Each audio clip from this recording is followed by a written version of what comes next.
Bonjour, voici la quatrième fiche argumentative que je vous propose et le sujet en est aujourd'hui le transhumanisme et le travail, plutôt la relation entre le transhumanisme et le travail.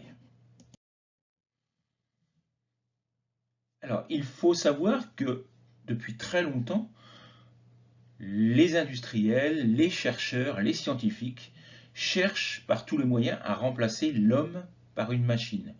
On le voit depuis la première révolution industrielle. Mais aujourd'hui, selon certains scientifiques, cette idée va devenir réalisable.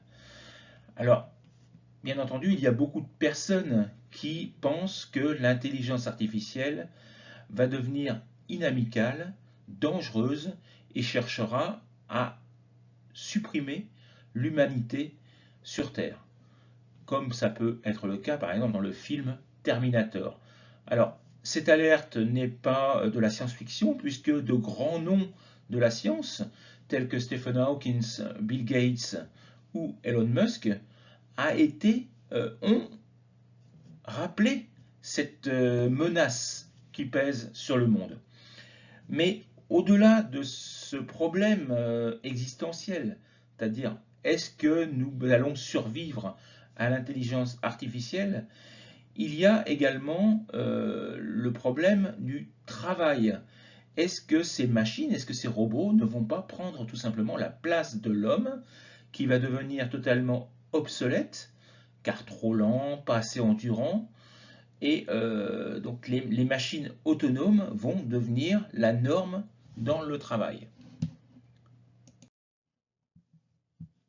Alors, nous le voyons, il y a plusieurs problématiques possibles.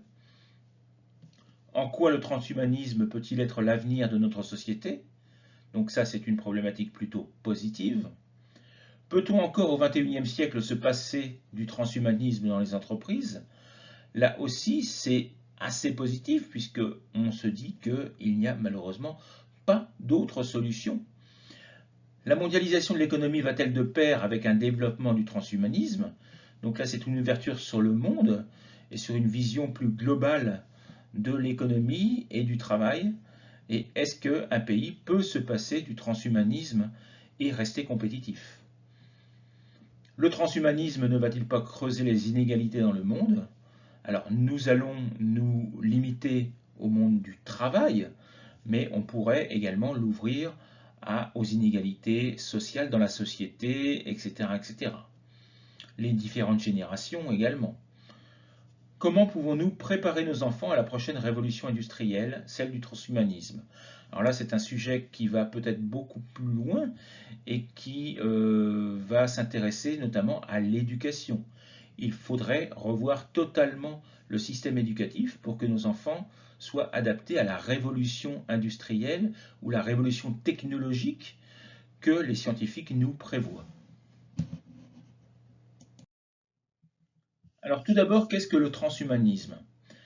La définition du dictionnaire, c'est un courant de pensée selon lequel les capacités physiques et intellectuelles de l'être humain pourraient être accrues grâce aux progrès scientifiques et techniques. C'est ce qu'on appelle un être humain augmenté. Donc le terme est apparu pour la première fois en 1957. Donc vous voyez, ce n'est pas tout récent, avec le biologiste Julian Huxley, qui le décrivait comme un homme qui reste un homme, mais qui se transcende lui-même. Alors, en raison des avancées technologiques très récentes, notamment en neurosciences, en intelligence artificielle et en biotechnologie, ce discours est revenu un petit peu sur la table. Et il est vrai que les hommes ont toujours voulu améliorer leurs conditions de vie, mais ils ont toujours estimé que ces conditions n'étaient pas suffisantes. C'est-à-dire que l'homme n'est jamais satisfait de ce qu'il peut faire, de ce qu'il peut produire. On le voit notamment avec le dopage dans le milieu sportif. On cherche toujours à accroître ses capacités, qu'elles soient intellectuelles ou qu'elles soient physiques. Et le transhumanisme permet de se transcender justement et d'entrevoir cette possibilité de devenir des surhommes. Mais qu'en est-il de l'humanité et de la collectivité? Alors, revoyons un petit peu les buts du transhumanisme. Les buts, on va dire, primaires. Quel était le but au départ en créant le transhumanisme? C'était principalement pour réparer le corps humain. Le mot réparer est extrêmement important parce que le but était de soigner des malades, des blessés, des handicapés. Et ça se fait régulièrement maintenant, grâce notamment aux prothèses qui permettent de récupérer une jambe ou un bras qui a été amputé, les prothèses auditives qui permettent aux sourds de réentendre des sons. Ça permet également des prothèses dans le cerveau qui permettent à des personnes qui sont atteintes de maladies comme Parkinson de mieux gérer leur maladie. Donc, c'était le but primaire et généralement, pour ce qui est de la réparation du corps humain, les Français et la population en général est très favorable à cette technique et à cette technologie réparatrice. Par contre, là où ça pose problème, c'est lorsque l'on ne veut plus seulement réparer, mais améliorer l'être humain. Et le mot est très différent parce que améliorer, ça veut dire que l'on transforme un être humain qui est en pleine forme, en pleine capacité de ses moyens. Et donc, on veut aller au-delà de ce qu'il peut faire. Donc, je le répète, c'est par exemple le dopage. Mais le dopage, ce sont des produits chimiques. Ici, il s'agit de le faire grâce au transhumanisme, à la technologie, à la robotique. Et là, la population en général est beaucoup plus sceptique, puisqu'il n'y a que 35% des sondés qui accepteraient une application du transhumanisme pour augmenter leur capacité. Il y a beaucoup de personnes qui pensent que notre monde sera un jour surpassé par la machine. Et c'est pour ça que l'homme veut justement augmenter ses capacités pour pouvoir rester compétitif par rapport à la machine. Donc le but ultime de beaucoup de scientifiques, c'est d'éradiquer totalement la maladie, d'éradiquer le vieillissement, et certains vont même jusqu'à vouloir supprimer la mortalité. Alors le monde du travail a déjà dû faire face à un bouleversement, à une révolution industrielle. Il y a eu 3 révolutions industrielles au cours des 200 dernières années.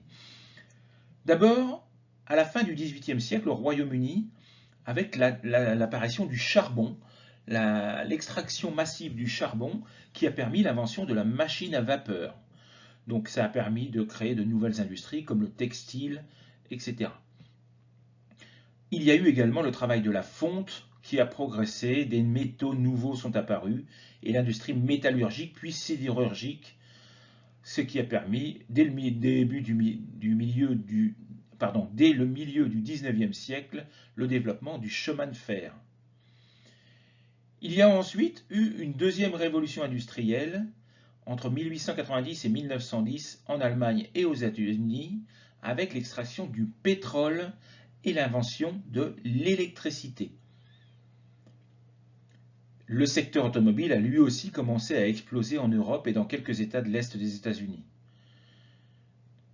Troisième révolution industrielle entre 1970 et 2000 avec l'énergie notamment nucléaire qui motive la recherche et qui permet de trouver de nouveaux matériaux comme les résines, les silicones, la céramique. Et il y a de nouveaux moyens de transmission qui apparaissent et notamment c'est la création d'Internet. Donc en fait, on peut se poser la question, le transhumanisme n'est-il pas tout simplement une nouvelle évolution pour le meilleur du monde du travail? Parce que les révolutions industrielles que nous avons connues auparavant ont quand même amélioré énormément notre quotidien. Donc pourquoi cette quatrième révolution industrielle n'améliorerait-elle pas, elle aussi, notre quotidien? Alors voilà, justement, sommes-nous aux prémices d'une quatrième révolution industrielle? Plusieurs mouvements commencent à prouver que nous sommes en mesure d'apporter un changement réel. D'abord, une réinvention de la mobilité, avec notamment les véhicules autonomes, grâce au progrès de l'intelligence artificielle. C'est par exemple Tesla d'Elon Musk.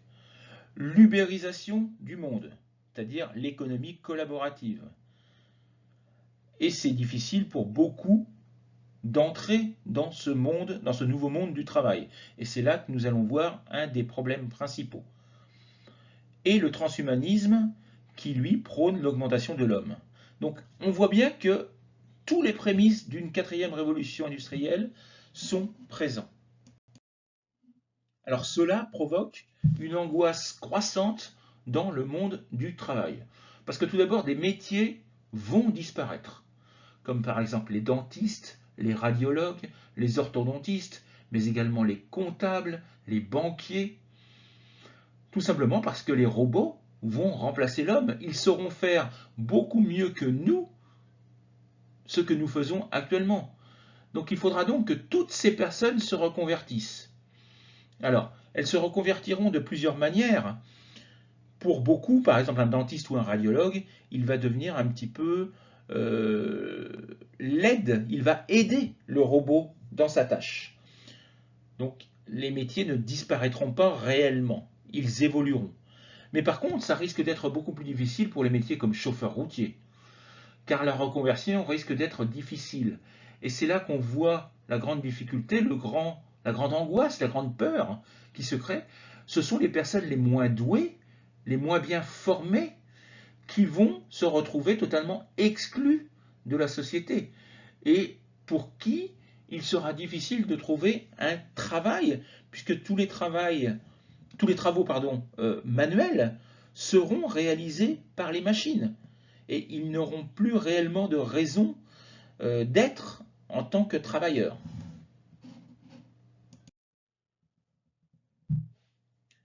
Et donc le travail va devenir de plus en plus inégal.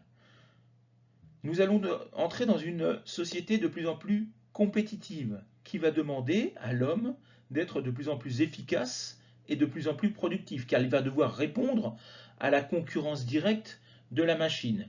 Et dans l'esprit humain, cette compétition va provoquer des inégalités, parce qu'il va y avoir certaines personnes qui vont dire pas question que j'entre dans ce système de renforcement de ma personne, que ce soit de renforcement intellectuel ou de renforcement physique, mais il y aura toujours des personnes qui vont accepter ce challenge, qui vont accepter de se renforcer, qui vont accepter le transhumanisme, et ces personnes, ce seront elles qui auront les emplois.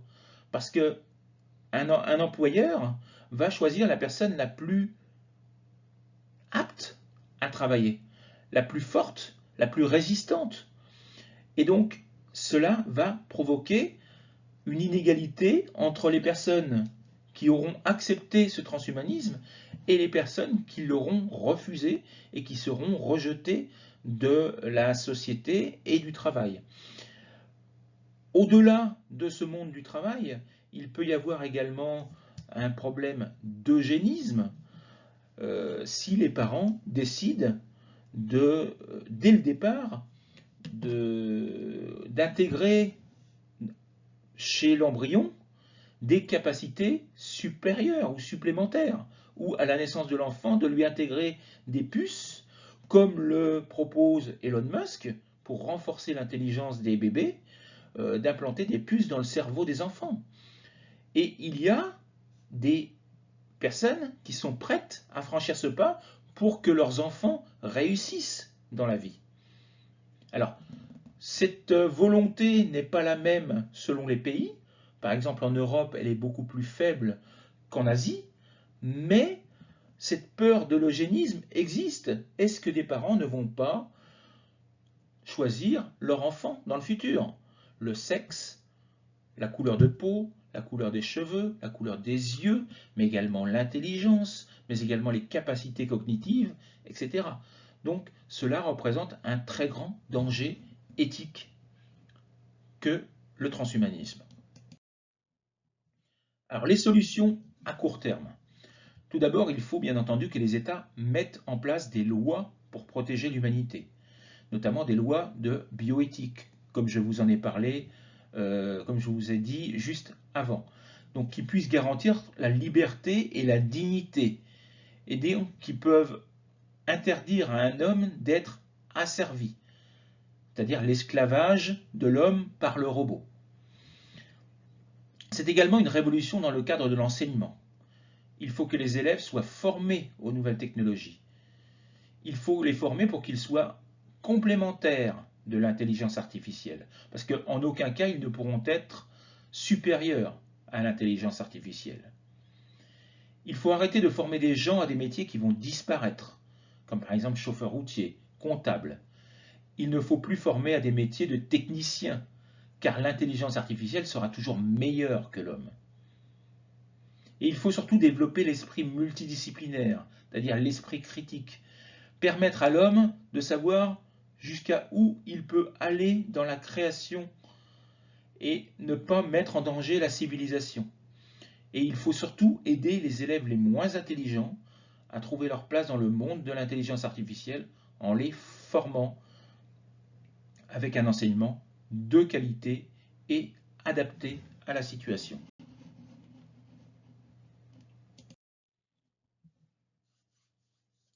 Voici une ouverture possible, la protection des données. En effet, à partir du moment où on commence à implanter des puces électroniques dans le corps des hommes, est-ce qu'il n'y a pas un danger que cet homme puisse être dirigé par piratage électronique? On arrive à pirater un ordinateur, on arrive à pirater même une voiture autonome. Pourquoi ne pourrions-nous pas pirater un homme et lui demander d'agir en fonction de nos désirs? Donc ça, c'est extrêmement dangereux.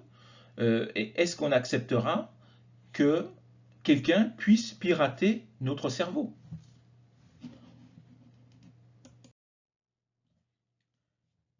Alors, voici une bibliographie et une cytographie rapide.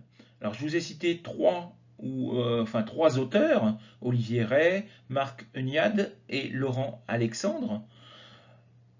Je vous ai conseillé également de regarder la vidéo de France 5, une émission qui s'appelle C'est-à-dire, dont le thème était l'intelligence artificielle plus puissante que l'intelligence humaine. Laurent Alexandre était l'invité de cette émission. Vous pouvez la trouver sur YouTube sans aucun problème, mais également sur ma chaîne, sur la playlist DALF Préparation des arguments. Je l'ai mise là pour que vous puissiez y accéder plus facilement. Voilà, j'en ai fini avec cette présentation. Je vous rappelle les manuels que j'ai publiés. Donc, un premier volume de fiches argumentatives, 60 fiches argumentatives au prix de 10 €, et des productions écrites, des essais argumentés divers, au prix de 15 €. Vous pouvez les obtenir uniquement au format PDF en me contactant par mail. Je vous souhaite une bonne journée. Au revoir.